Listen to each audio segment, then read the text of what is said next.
मला या टायटलचा मुळात अर्थ काय आहे हे अजून कळलेलं नाही आहे. पण मी ह्याला क्रश किंवा असं म्हणण्यापेक्षा मी म्हणेन महाराष्ट्राचं प्रेम. तर ऑडियन्स लगेच मला जज नाही करणार आहे. ते समजून घेतील की ही कलाकार आहे आणि कलाकार म्हणून ती वेगवेगळ्या गोष्टी ट्राय करते. महाराष्ट्राची क्रश म्हणण्यापेक्षा महाराष्ट्रातली कॉन्फिडंट मुलगी म्हटलं तर मला आवडेल. नमस्कार, मी संकेत आणि आपण पाहत आहात मुंबई आउटलुक. स्वराज्य रक्षक छत्रपती संभाजी महाराज या TV सिरीजच्या माध्यमातून छत्रपती शिवाजी महाराजांच्या पत्नीची भूमिका म्हणजेच सोयराबाई साहेबांची भूमिका ज्यांनी साकारली आणि ती साकारून संपूर्ण महाराष्ट्रामध्ये आपली एक वेगळी ओळख निर्माण केली. आणि आता सोनी टीव्हीच्या माध्यमातून वशीकरण ही जी एक नवीन सिरीज येते, नवीन TV सिरीज येऊ घातलेली आहे किंवा सुरू आहे, ह्या सिरीजमध्ये वशीकरण नावाच्या सिरीजमधून आपली भूमिका साकारून महाराष्ट्राची क्रश म्हणून ज्यांनी आपली ओळख निर्माण केलेली आहे त्या स्नेहलता वसईकर मॅडम आपल्यासोबत आहेत. त्यांचं मुंबई आउटलुकमध्ये मी स्वागत करतो. महाराष्ट्राची क्रश म्हणून आता तुम्हाला ओळखलं जात आहे आणि त्यावरती बऱ्याच चर्चा होत आहेत. तर हे कधी असं जाणवलं की आपण आपल्या नावाची चर्चा अशी होते आणि काय प्रतिक्रिया होती? मला या टायटलचा मुळात अर्थ काय आहे हे अजून कळलेलं नाही आहे. पण मी ह्याला क्रश किंवा असं म्हणण्यापेक्षा मी म्हणेन महाराष्ट्राचं प्रेम. आणि ते प्रेम मला माझ्या कामातून ऑडियन्स सतत देत आली आहे. तर त्याबद्दल काही दुमतच नाही आहे माझं की ऑडियन्सने माझ्या कामावर, माझ्या मेहनतीवर नेहमी प्रेम दाखवलं आहे. मी कितीही चुकले, कितीही छान केलं तरी त्यांची कन्सिस्टन्सी मला माझ्यावर असलेल्या प्रेमात दिसते. आणि म्हणून कदाचित मला वेगवेगळे कठीण रोल करताना ताकद मिळते की चला मी काहीही करायला घेतलं तर ऑडियन्स लगेच मला जज नाही करणार आहे. ते समजून घेतील की ही कलाकार आहे आणि कलाकार म्हणून ती वेगवेगळ्या गोष्टी ट्राय करते. आणि महाराष्ट्राची क्रश वगैरे हे मला नाही काही पटत. कारण जर बघितलं तुम्ही तर महाराष्ट्रात प्रत्येक मुलगी ही इतकी सुंदर दिसते, नाकी डोळी इतकी व्यवस्थित आहे. कुठल्याही कपड्यात आजकाल मुली कॉन्फिडंट दिसतात. मला वाटतं महाराष्ट्राची क्रश म्हणण्यापेक्षा महाराष्ट्रातली कॉन्फिडंट मुलगी म्हटलं तर मला आवडेल. कारण मी क्रश नाही पण कॉन्फिडंट मुलगी म्हणून जास्त नावाजली जावी अशी माझी इच्छा आहे. स्वराज्य रक्षक छत्रपती संभाजी या सिरीजमध्ये, या TV सिरियलमध्ये आपण सोयराबाई साहेब यांची भूमिका साकारली आणि त्याचं एक ट्रान्झिशन आपल्याला बघायला मिळते. तरुणीपासून ते अगदी वयस्कर व्यक्ती महिलापर्यंत. तर हे ट्रान्झिशन करताना एक तर काय तुम्ही चेंजेस केले स्वतःमध्ये, आणि दुसरा प्रश्न, भाषेला घेऊन तुम्ही काय तयारी केली? कारण आता जी आपण मराठी बोलतो त्या पद्धतीची त्यावेळची मराठी नव्हती, 400 वर्षापूर्वीची. तर त्यासाठी काय विशेष प्रयत्न केले, काय अभ्यासलंय किंवा कशी तयारी झाली? तो ग्राफ होता, एज ग्राफ प्ले करायचा होता, यंग टू ओल्ड. आणि तरुण ते वयस्कर करत असताना एका गोष्टीचं भान ठेवायचं होतं आम्हा सगळ्याच कलाकारांना की तरुणपणी अंगात जो जोश असतो, वेग असतो, तो जसं जसं म्हातारपण येत जातं तसं तसा तो वेग कमी होत गेला पाहिजे, तो स्पीड मंदावला पाहिजे. तर उठण्या बसण्यातला स्पीड मंदावत होतो. मग भाषेतला आम्ही प्रकर्षाने टाळलं होतं. यावे, बसावे, करावे हे शब्दच टाळले होते. कारण जेव्हा आपण असे शब्द उच्चार वापरतो तेव्हा आपण ऑडियन्सपासून जरा लांब होतो. म्हणजे ते आपल्याला तिराहीत म्हणून बघतात. सो आमचा प्रयत्न होता की जसं आपण घरात बोलीभाषेत बोलतो, काय करताय, या, बसा, झालं का जेवण, हे इतकं सोप्पं मराठी आम्ही त्याच्यात वापरलं होतं. फक्त काही शब्द जे त्या काळाशी अनुसरून होते ते आम्ही वापरत होतो. आणि त्याचा उपयोग आम्हाला खूप छान झाला. कारण जितकं बोलीभाषेत बोलत होतो ऑडियन्स तितकी कनेक्ट होत गेली. सो एवढंच. म्हणजे ती भूमिका जी होती ती एक सशक्त स्त्रीची भूमिका होती, ज्या सगळ्याच गोष्टी बघते. म्हणजे ज्यावेळी पती बाहेर जातोय, मोहिमा चालू आहेत, आणि त्यावेळी कुटुंब सांभाळणं, घर सांभाळणं, स्वराज्य सांभाळणं ही एक जबाबदारी सोयराबाई साहेबांची होती. तर आजच्या काळामध्ये महिलांनी स्वतंत्र राहणं, स्वाभिमानी राहणं, सशक्त बनणं किती गरजेचं आहे वाटतं आपल्याला? खूप गरजेचं आहे. म्हणजे मला वाटतं इतिहासाने आपल्याला जर बायकांबद्दलचा इतिहास सांगायला गेलं तर हेच सांगितलं गेलं आहे की त्यावेळी ही बाई मूल चूल हे सगळं सांभाळून राज्यकारभार पण सांभाळत होती. आणि त्या गोष्टी जेव्हा एक बाई त्या काळात करत होती तर या काळात करणं काहीच कठीण नाही. या काळात उलट त्या सोप्या आहेत. आणि आता मी जी सिरियल करते वशीकरणम, त्या सिरियलमध्येही ती बाई इतकी जास्त स्ट्रॉंग आहे, सक्षम आहे की बायकांच्या आयुष्यात दुःख येतात, पण त्या दुःखांना कवटाळून बसण्यापेक्षा त्या दुःखांवरती मात करणं, ती तिच्या पद्धतीने त्या गोष्टींवरती मात करते. सगळ्या गावावर तिने तिचा कंट्रोल मिळवला आहे. ज्या पद्धतीने ती घरच्यांना आपल्या कंट्रोलमध्ये ठेवते, तिच्या इमोशन्सना आपल्या कंट्रोलमध्ये ठेवते, तिच्याशी निगडीत असलेल्या सगळ्या गोष्टींवरती तिचा जो कंट्रोल आहे, दॅट इज कॉल्ड वशीकरणम. आणि या अशा सब्जेक्टमध्ये मी काही वर्षांपूर्वी जेव्हा सोयराबाईंसारखी भूमिका साकारली तेव्हा त्याच्यात खूप शेड्स होते आणि तेवढ्याच ताकदीची रादर त्याहून आणखीन जास्त वेगवेगळ्या शेड्स असलेली ही सिरियल आहे आणि हा रोल आहे. कारण सुमन हे कॅरेक्टर करताना मला नाही वाटत की हे असं कॅरेक्टर आत्ता टेलिव्हिजन इंडस्ट्रीमध्ये कोणी करतंय असं कॅरेक्टर, ज्याच्यात तिचे परिवाराशी असलेले जे भावनिक क्षण आहेत तेही दाखवता येत आहेत. तिचे जेव्हा ती वशीकरण या अशा विषयांमध्ये हात घालते तेव्हा तिची सायकी काय असते, तेव्हा तिचे त्या गोष्टीला घेऊन थॉट काय असतात, एक्सप्रेशन वेगळे असतात. तर हे सगळं प्ले करताना मला खूप जास्त मजा येते. कारण जेव्हा मी विचारलं होतं की काय रेफरन्स आहे या कॅरेक्टरचा, तर मला म्हणाले काहीच रेफरन्स नाही आहे. विदाउट एनी रेफरन्स तुम्ही ते हो. कॅरेक्टर अभ्यासलंय. हो. आणि विदाऊट रेफरन्स ते जगायचं आहे मला. सो मला रेफरन्स नव्हता. मला त्यांनी सांगितलेलं की हे कॅरेक्टर तुला जगायचं आहे. आता सुमन म्हणून तू जन्माला आली आहेस आणि इथून तुला तुझा प्रवास सुरू करायचा आहे. मग तिच्या आयुष्यात जे जे घडेल त्याच्यात तू जे रिॲक्ट होशील ती सुमन असेल. सो ती जबाबदारी खूप वेगळी होती आणि मला वाटतं जेव्हा तुम्ही काहीतरी नवीन साकारत असता, नवीन तयार करत असता, तेव्हा जबाबदारी कैक पटीने वाढते. तर हे कॅरेक्टर तसंच आहे.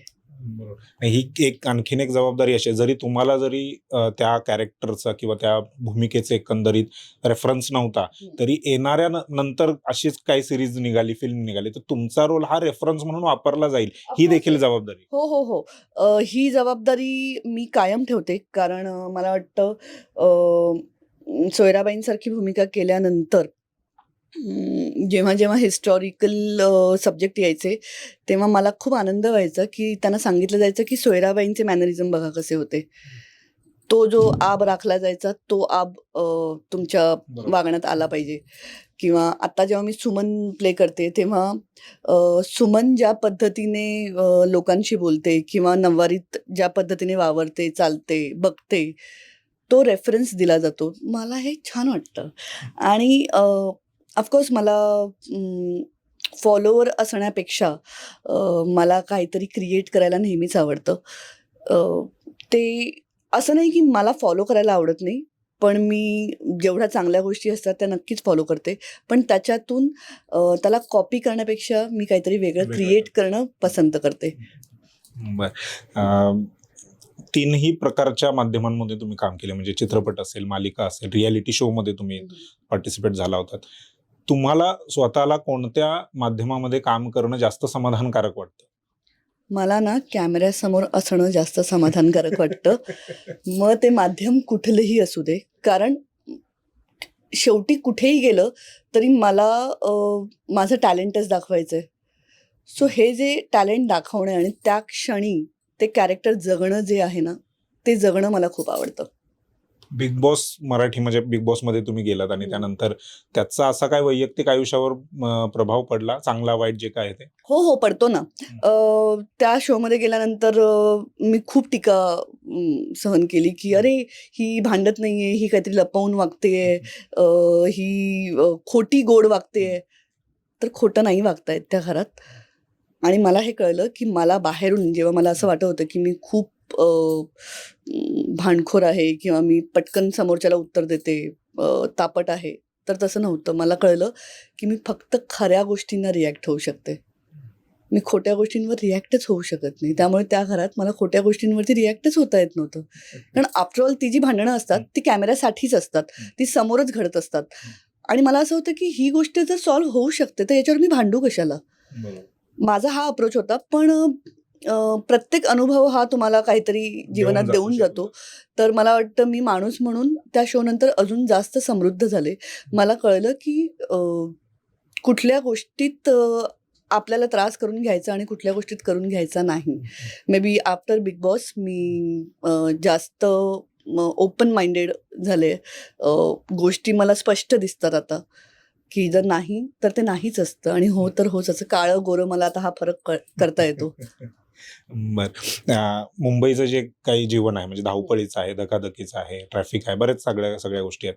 त्यामध्ये तुम्ही स्वतःला म्हणजे एखादं असं ठिकाण की जिथे तुम्ही स्वतःला जाऊन निवांत करता, शांत करता किंवा विश्रांती घेता ह्या सगळ्या गोंगाटापासून, सगळ्या धावपळीपासून, असं कोणतं ठिकाण आहे मुंबईमध्ये, मुंबईच्या बाहेर जाणं पसंत करता, आवडतं जायला तिथे? मला बाहेर जायला आवडतं, खूप आवडतं. मी माझ्या फ्रेंड्स बरोबर 10-10, 15-15 दिवस मुंबईच्या बाहेर, इंडियाच्या बाहेर फिरायला जाते.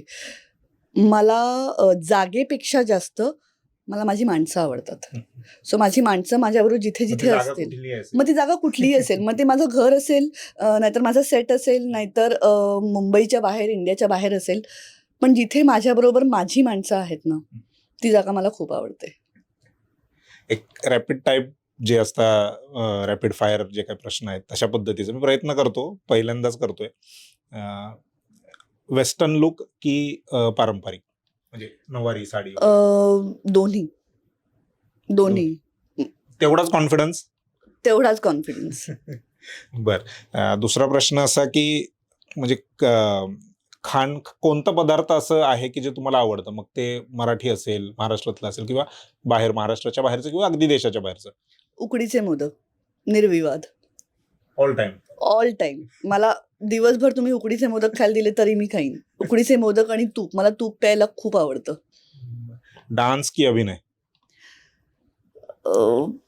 सुरुवात डान्सपासून झाली होती, पण अभिनय. कारण अभिनयात मला डान्सही ॲड करता येतो बऱ्याचदा. ह्या सगळ्या गोष्टी म्हणजे हे सगळं करत असताना तुमचे प्रेरणास्रोत असतात प्रत्येकाला आपापले. कोणासाठी पुस्तक असेल, कोणासाठी कोणी व्यक्ती असेल, कोणासाठी कविता असेल, गाणं असेल. तुमच्यासाठी प्रेरणास्रोत काय? माझे आजोबा रघुनाथ कदम. कारण मी लहानपणी त्यांच्याकडे राहिले. त्यांच्याकडे मी 4थीपर्यंत राहिले होते आणि नाट्यक्षेत्राशी त्यांचं खूप चांगला संबंध होता. म्युझिकल सर्कल ते चालवायचे जोगेश्वरीमध्ये आणि त्यांना बघूनच मी अभिनय, गाणं, डान्स या सगळ्या गोष्टीत माझा रस तयार होत गेला. आणि मला एवढंच होतं की शेवटच्या क्षणापर्यंत त्यांच्याकडून मला कौतुक ऐकायचं होतं. त्यांच्या शेवटच्या क्षणात घरातल्या कुठल्या गोष्टी आठवत नव्हत्या, माणसं आठवत नव्हती, पण त्यांना सोयराबाई आठवत होती आणि शेवटच्या क्षणीही ते मला सोयराबाई म्हणून ओळखत होते त्या शेवटच्या दिवसांमध्ये, की आली सोयरा आली वगैरे. तर मला वाटतं की त्या मालिकेने किंवा या क्षेत्राने मला जर काही दिलं तर हे दिलं की शेवटपर्यंत माझ्या आजोबांच्या आठवणीत मला ठेवलं. अशी एक भूमिका जी बकेट लिस्टमध्ये आहे, करायची आहे किंवा करायला आवडेल? खरं तर बकेट लिस्टमधली भूमिका हीच होती. तुमचा विश्वास बसणार नाही या गोष्टीवर, पण माझा मॅनिफेस्टेशन या गोष्टीवर खूप जास्त विश्वास आहे. तुम्ही जे बोलता स्वतःसाठी, ते जर तुम्ही दिवसातून 10 वेळा, 20 वेळा बोलत असाल आणि त्या दिशेने तुमचा प्रवास सुरू असेल, तर ती गोष्ट तुमच्यापर्यंत पोहोचते, याच्यावर माझा पूर्ण विश्वास आहे. मी हा शो घ्यायच्या आधी मी सतत असं जेवताना वरती बघायचं नाही की मला असा शो पाहिजे ना, ज्याच्यात हिरोईन पण मीच पाहिजे, विलन पण मीच पाहिजे, सगळं मी पाहिजे, साईडला पण मीच पाहिजे, पुढे पण मीच पाहिजे, जे काही आहे ना ते फक्त मी पाहिजे. मला लीड व्हायचं आहे शोचं आणि मला सगळं करायचं आहे, त्याच्यात सगळे एक्सप्रेशन्स मला द्यायचे आहेत आणि हा तो शो आहे. या शोचं जेव्हा पहिला प्रोमो आला होता त्या प्रोमोमध्ये ती लाईन होती, मैं जो चाहती हूँ वो सब मुझे मिले, सब मेरे वश में रहे और जो नहीं रहना चाहता उसे मैं देख लूंगी. ही माझी मॅनिफेस्टेशन लाईन आहे. ही अर्थात सगळ्यांची असली पाहिजे, की जे हवं ते मिळवण्यासाठी जग उलथापालट करा. पण ते मिळवा आणि मिळत नसेल, तर त्याला दाखवा, की बघ तुला बघतोय मी घेऊन राहीन. सो हां, हेच. अ, हिंदी मालिका आहे आणि सगळा अटायर असेल किंवा जो प्लॉट आहे तो महाराष्ट्रीयन मराठी आहे. असा प्रश्न कधी विचारला तुम्ही की हे हिंदी सिरियलमध्ये मराठी का अदा म्हणजे असं हा प्लॉट महाराष्ट्राचा काय? नाही, कारण याआधी सुद्धा सोनी एंटरटेनमेंट टेलिव्हिजन बरोबर मी अहिल्याबाई होळकर ही सीरियल केली होती, ज्याच्यात अगेन मराठी बॅकग्राऊंड होतं आणि गौतमाबाई साहेबांचा रोल साकारला होता मी. तर तेव्हाही मराठमोळं होतं आणि मला माहिती आहे माझे अ, अ, काय म्हणू पॉझिटिव्ह पॉइंट्स काय आहेत, किंवा माझी भाषा काय आहे. अ, हिंदी मराठी लँग्वेजमधून बोलताना माझा सूर जरा बदलतो आणि तो ऑडियन्सला आवडतो. तो मला स्वतःला माझा आवाज हिंदीतला ऐकताना आवडतो.